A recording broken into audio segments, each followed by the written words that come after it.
There's a bike shop in Statesville that offers a bit more than the usual assortment of bikes, chains, and handlebars.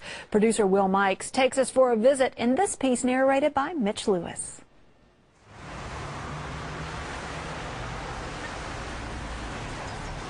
Just down the block from Town Hall, you will find First Flight Bikes. First Flight carries some bikes you might be familiar with, like the Madone model. That's what Lance rode in the Tour de France. But that isn't what makes this bike shop unique. First Flight also has the parts and pieces that have followed the bike industry. Vintage paint, lights, and various other interesting odds and ends. But that isn't the good stuff. We've got several of the 1983 Pan Am game bikes, 1984 Olympic bikes, and a 1988 Olympic bike. And bikes from William Heffler, who was a trick rider at the turn of the century in the 1895-1914 era out of New York State. He performed for the Queen of England, did a lot of, performed with Ringling Brothers Circus. There's your bone shaker. We have an 1869 bone shaker, which was before chain drive. Other bike makers made innovations involving unique frame designs. Bowden Spacelander, which is a fiberglass monocoque bike, very streamlined. They only made 522 of them in 1960. After seeing all of this, it makes sense that bikes are more than just two wheels and a frame. They have a history and story. Jeff is the owner and de facto curator at First Flight and gave this museum a bit of focus. The pride of the collection is mountain bikes, including bikes made by folks named Ritchie, Cunningham, and Breeze. Mountain biking has a lot of different eras to it, even in its short 25-year lifespan. Jeff has certain bikes of particular interest. We went through the crazy neon era where everything's bright pinks and purples.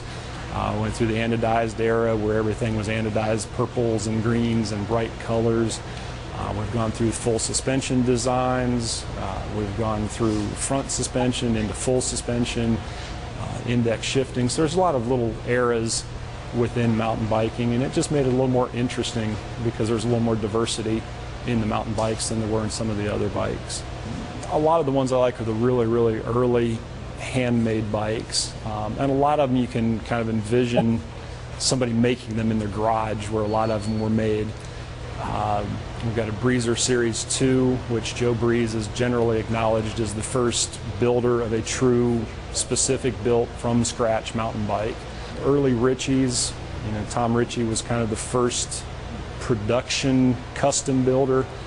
Bikes back then in the late 70s, early 80s were still generally $1,500 to $1,800, so it wasn't something that you just casually bought.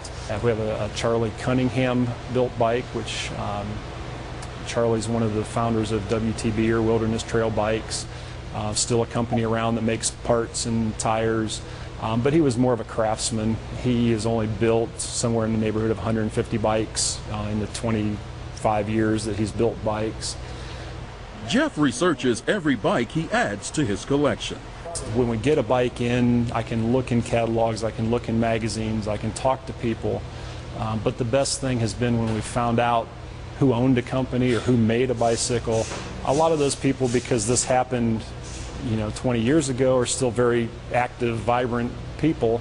So fortunately, we're still able to go back, and a lot of times we can find the people that made the bike, owned the company, and that's been one of the best things, is meeting all of these people that, again, when I was working in a bike shop, were kind of the icons of the sport, and you kind of build them up in your mind as kind of heroes or untouchables, and here you are, you can call them up on the telephone and ask them, hey, when was this bike built, or who originally bought this bike.